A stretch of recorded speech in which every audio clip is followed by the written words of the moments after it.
सोचो, तुम्हें बिस्तर के नीचे से घसीट कर निकाला जाए, कुर्सी से बांध दिया जाए और तुम्हारे बाल जबरदस्ती काट दिए जाएं जब तुम चीख रहे हो और रो रहे हो। ये सजा नहीं बल्कि एजुकेशन। सोचो, तुम्हें यह सिखाया जाए कि एक छोटा सा स्नैक का पैकेट हाथ से छुओगे तो तुम इतने गंदे हो जाओगे कि उसे सिर्फ डोरी से पकड़ना पड़े ताकि तुम्हारे हाथ उसे कॉन्टैमिनेट ना कर दें। ये किसी डिस्टोपियन नॉवल के सीन नहीं है। ये दो जबरदस्त औरतों की असली यादें हैं, जिन लोगों ने हिम्मत करके लिखा कि बच्चा होकर कैसा लगता है जब दुनिया तुम्हें इंसान से कम समझे। आज हम मेमोरीज ऑफ चाइल्डहुड में डुबकी लगाएंगे। दो ऑटोबायोग्राफिकल अकाउंट्स जो तुम्हारी आइडेंटिटी, डिग्निटी और रेजिस्टेंस को लेकर सोच को हिला देंगे। पहला, extract, the cutting of my long hair, Zitkala Sa की ऑटोबायोग्राफी से, कार्लाइल इंडियन स्कूल के तजुर्बे पर। पहले ही दिन सर्द हवा, बर्फ से ढकी जमीन और सेंसरी ओवरलोड, तेज घंटियां, खटखटाते जूतों की आवाज और इंग्लिश बोलती अनेक आवाजें जिसे वो समझ नहीं पाती।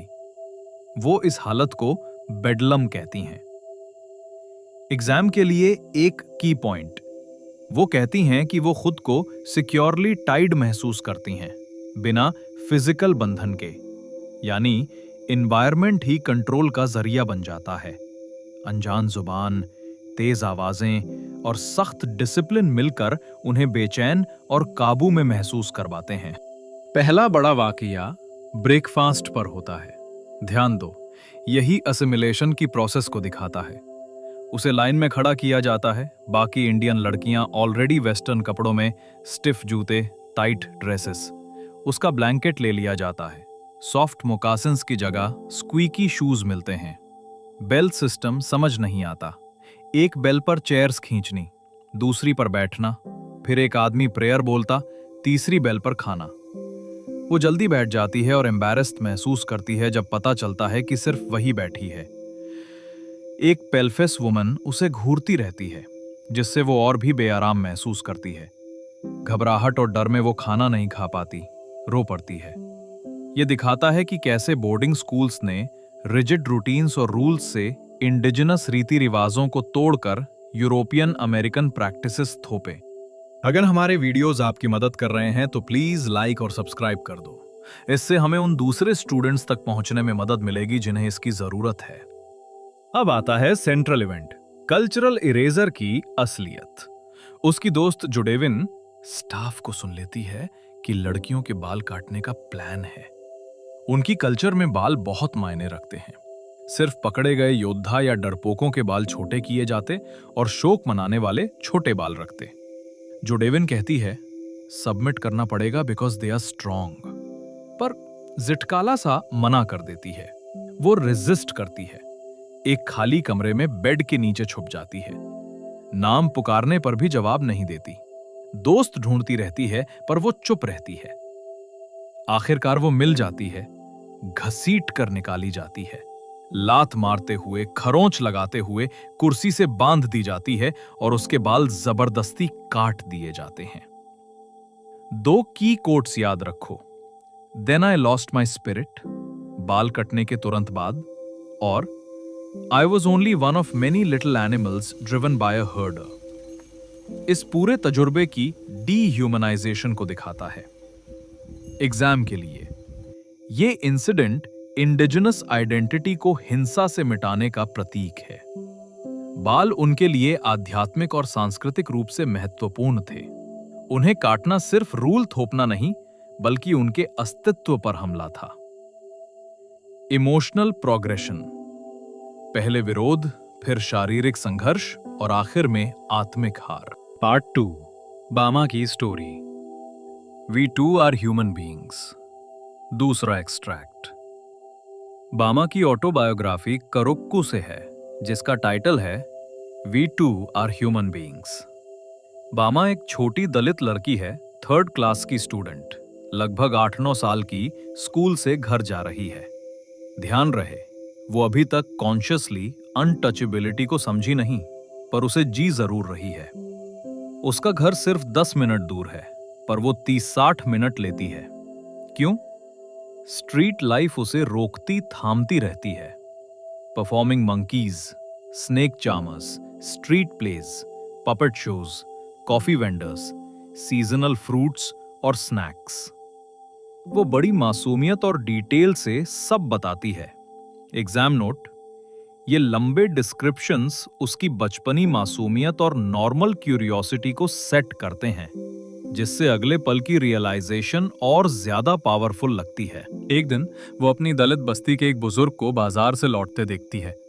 उनके हाथ में वड़ई का एक छोटा पैकेट है, पर वो उसे सिर्फ डोरी से लटकाकर पकड़े हुए हैं। उसे ये मजाकिया लगता है। उसे लगता है पैकेट गिर न जाए। बुजुर्ग एक लैंडलॉर्ड के पास जाते हैं, जो अपर कास्ट है। झुककर दोनों हाथों से अदब से पैकेट आगे करते हैं। लैंडलॉर्ड पैकेट लेता है और वड़ई खाता है।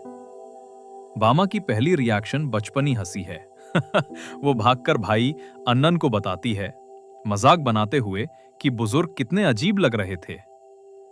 पर अन्नन नहीं हंसता, और यहीं से टर्निंग पॉइंट आता है। अन्नन समझाता है कि अपर कास्ट लोग मानते हैं कि वो अशुद्ध हो जाएंगे अगर लोअर कास्ट लोग छू लें। चाहे वड़ई बनाना लीफ और पेपर में लिपटा हो, अगर दलित ने हाथ लगा लिया तो वो कंटामिनेटेड माना जाएगा।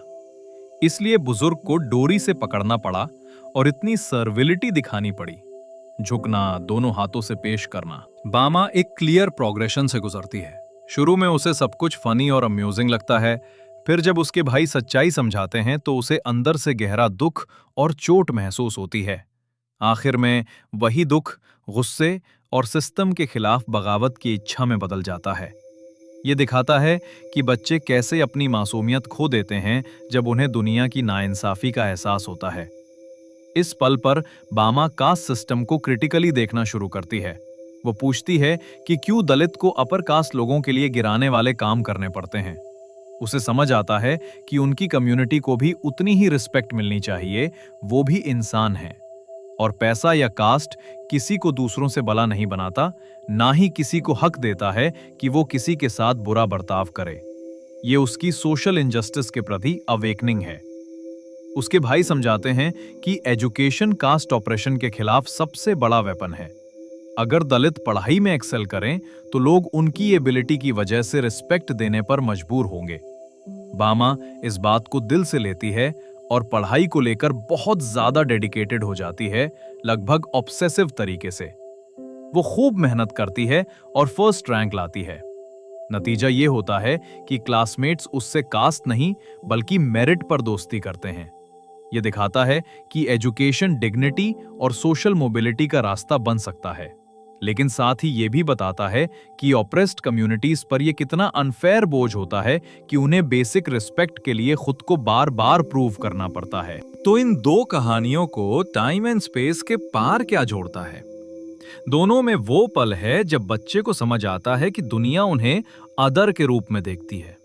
जिटकालासा के लिए वो पल है जब उसकी चोटी काटी जाती है, जब वो कहती है, "Then I lost my spirit," और खुद को महसूस करती है, "I was only one of many little animals." बामा के लिए वो पल तब आता है जब वो समझती है कि बुजुर्ग ने पैकेट डोरी से क्यों पकड़ा। हंसी गुस्से में बदल जाती है। पर दोनों कहानियां रेजिस्टेंस के बारे में भी हैं। जिटकालासा बेड के नीचे छुपती है। वो लात, घूंसे, खरोंच हर चीज से लड़ती है। बाद में वो राइटर और एक्टिविस्ट बनती है। अपने पेन नेम से उन्हीं स्कूल्स पर तीखी क्रिटिसाइज करती है जो उसकी पहचान मिटाना चाहते थे। बामा बेइज्जती को कबूल नहीं करती। वो जुनून से पढ़ती है, फर्स्ट आती है, किताबें लिखती है जिनमें करुक्कू भी है, जिसका मतलब पामाइरा के पत्ते दोनों तरफ से धारदार, जैसे डबल एज्ड स्वॉर्ड्स। टाइटल तक एक बगावत है। ये औरतें सिखाती हैं कि डिग्निटी दी नहीं जाती, उसे क्लेम किया जाता है। एजुकेशन पावरफुल है, इसलिए नहीं कि ये तुम्हें ओप्रेसर्स को पसंद आने लायक बनाता है, बल्कि इसलिए कि ये तुम्हें लड़ने के हथियार देता है, फाइट बैक के लिए। मेमोरी मैटर करती है, राइटिंग मैटर करती है, अपनी कहानी कहना मैटर करता है।